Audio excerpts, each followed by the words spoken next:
Hello great മീഡിയസിലേക്ക് സ്വാഗതം. 2025 മമ്മൂട്ടിയുടെ CBI-6 എത്തുമോ എന്നുള്ളൊരു ചോദ്യമാണ്.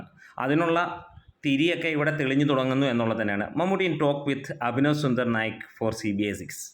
അത് തന്നെയാണ് പുറത്തു വരുന്ന വാർത്തകൾ. അഭിനവ് സുന്ദർ നായിക് മമ്മൂട്ടിയുമായിട്ട് ഒരിക്കൽ പറഞ്ഞിരുന്നു, അല്ലെങ്കിൽ പല ഇൻ്റർവ്യൂകളും പറഞ്ഞിരുന്നു, മമ്മൂട്ടിയുടെ ഒരു CBI കഥ അല്ലെങ്കിൽ ഇൻവെസ്റ്റിഗേഷൻ ത്രില്ലർ ചെയ്യാൻ അദ്ദേഹത്തിന് ആഗ്രഹമുണ്ട്.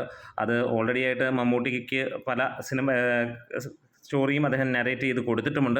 അഭിനവ് ഒരിക്കൽ പറഞ്ഞിരുന്നതാണ് ഒരു ഇൻ്റർവ്യൂവിൽ CBI സീരീസിലുള്ള ഒരു സിനിമ മമ്മൂട്ടിയുമായിട്ട് ചെയ്യണം എന്നുള്ള കാര്യം. അങ്ങനെ നോക്കുമ്പോൾ ആ ഒരു കണക്ഷനാണ് കാണാൻ നമുക്ക് കഴിയുന്നത്. അതായത് മമ്മൂട്ടിയുടെ CBI-6 വരുമോ എന്നുള്ളതാണ്. മലയാളത്തിൽ എണ്ണം തികഞ്ഞ അല്ലെങ്കിൽ പൂർണ്ണതയുള്ള കുറച്ച് സിനിമകളുണ്ട്. അതിലൊന്ന് CBI സീരീസ് തന്നെയാണ്. അങ്ങനെ ഒരു വിരലെണ്ണാവുന്ന സിനിമകൾ മാത്രമാണ് നമുക്കുള്ളത്. അതായത് എല്ലാത്തരം പ്രേക്ഷകരെയും പിടിച്ചിരുത്തുന്ന, എല്ലാ നടന്മാരുടെ അല്ലെങ്കിൽ ഫാൻസ് ബേസ് മാറ്റി ഉള്ള സിനിമ എന്ന് പറയാം. അതിൽ മമ്മൂട്ടിയുടെ ഏറ്റവും മുന്നിൽ നിൽക്കുന്ന സിനിമയാണ് CBI സിനിമകൾ എന്ന് പറയാം. അവിടെ മമ്മൂട്ടിയെ അല്ല അവർ കാണുന്നത്, സേതുരാമയ്യർ എന്ന ആളെയാണ് എന്നാണ്. ഇവിടെ മമ്മൂട്ടിയേക്കാൾ കൂടുതൽ ആരാധകരുണ്ട് സേതുരാമയ്യർക്ക് എന്ന് നമുക്കറിയാം. അങ്ങനെ സേതുരാമയ്യർ 6ാം ഭാഗം വരികയാണെങ്കിൽ അത് മറ്റൊരു സംഭവം തന്നെ, അല്ലെങ്കിൽ വലിയ ഒരു സംഭവമായി മാറും. ഒരു ഇൻഡസ്ട്രി ഹിറ്റ് ഉറപ്പിക്കാവുന്ന സിനിമയാണ്. പക്ഷേ ഒറ്റ കാര്യമാണ്, CBI-5 ചെയ്ത പോലെ ആകരുത്. വെറുതെ ഒരു സിനിമ ചെയ്ത് വെച്ചിരുന്നെങ്കിൽ, നല്ലതായിട്ട് ചെയ്തിരുന്നുവെങ്കിൽ, പ്രത്യേകിച്ച് പുതുമുകൾ പോലും ഇല്ലായിരുന്നെങ്കിൽ പോലും CBI-6 പൂർണ്ണമായിട്ടും ഒരു ഇൻഡസ്ട്രി ഹിറ്റ് അടിക്കേണ്ട സിനിമ തന്നെയായിരുന്നു CBI-5 എന്ന സിനിമ. അതുകൊണ്ട് തന്നെ ആ ഒരു സിനിമ അധികം മെച്ചമില്ലാത്ത സിനിമ എന്ന് തന്നെ നമ്മൾ പറയാം.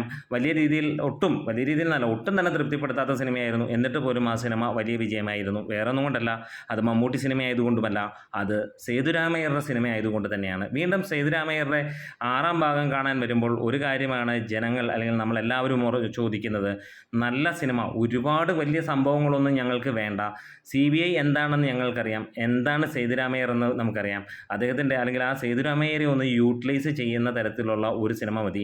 ഒന്നും പറ്റിയില്ലെങ്കിൽ CBI-1 നല്ലതായിട്ട് ഒന്ന് റീഫോർമാറ്റ് ചെയ്ത് തന്നാൽ പോലും ഇൻഡസ്ട്രി ഹിറ്റ് അടിക്കും.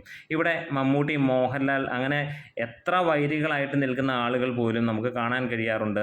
CBI സിനിമകൾ വരുമ്പോൾ അത് കാണാൻ ഉള്ള ഇഷ്ടം കാണിക്കുന്നു. ഒരുപാട് നാളുകളായിട്ട് തിയേറ്ററുകളിൽ പോയി കാണാത്ത ഒരുപാട് പേരുണ്ട്. അതായത് TV-യിൽ വന്നാൽ പോലും അല്ലെങ്കിൽ ഒട്ടുമിക്ക സിനിമകളും കാണാത്ത ആളുകളുണ്ട്. അവർ പോലും CBI-5 കാണാൻ പോയിരുന്നു. അപ്പോൾ CBI-6 നല്ലൊരു സിനിമയാണെങ്കിൽ തീർച്ചയായിട്ടും എത്തും.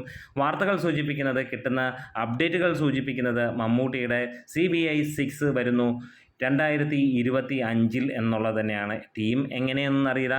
എന്തായാലും നമ്മളെല്ലാവരും പ്രതീക്ഷിക്കുന്ന പഴയ ടീം തന്നെയാണ്. SN സ്വാമി, K മധു, മമ്മൂട്ടി, അപ്പച്ചൻ ടീം തന്നെയാണ് നമ്മൾ പ്രതീക്ഷിക്കുന്നത്. പക്ഷേ പുതുമ വേണം, പഴയ പോലെ തള്ളാവരുത് എന്നുള്ളതാണ്. അത് CBI-5 പോലെ വെറും തള്ളിൽ ബാസ്ക്കറ്റ് കില്ലിംഗ് എന്ന് പറഞ്ഞ് പറ്റിക്കുന്ന പരിപാടി നമ്മളെ ഇറക്കരുത് എന്നുള്ളത് മാത്രമാണ്. എന്തായാലും പ്രതീക്ഷിക്കുകയാണ് ഇതൊരു വമ്പൻ സിനിമയായി വരും എന്നുള്ളത്.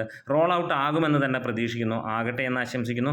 അങ്ങനെയാണെങ്കിൽ മലയാളികൾ മാത്രമല്ല, ഇന്ന് ഇന്ത്യയിലുള്ള എല്ലാ ജനങ്ങളും, സിനിമ ഇഷ്ടപ്പെടുന്ന ജനങ്ങൾ കൂടെയുണ്ട്. ഇൻഡസ്ട്രി ഹിറ്റ് ആയി മാറാൻ വേറെ ഒന്നും വേണ്ട, ഒരു മിനിമം ക്വാളിറ്റിയുള്ള നല്ല സിനിമ തന്നാൽ മാത്രം മതി എന്നുള്ളതാണ് എൻ്റെ മാത്രം അഭിപ്രായമാണ്. നിങ്ങൾക്ക് കമൻസിലൂടെ രേഖപ്പെടുത്താം. നമ്മുടെ വീഡിയോസ് ഇഷ്ടമായെങ്കിൽ സപ്പോർട്ട് ചെയ്തണം. Great medias.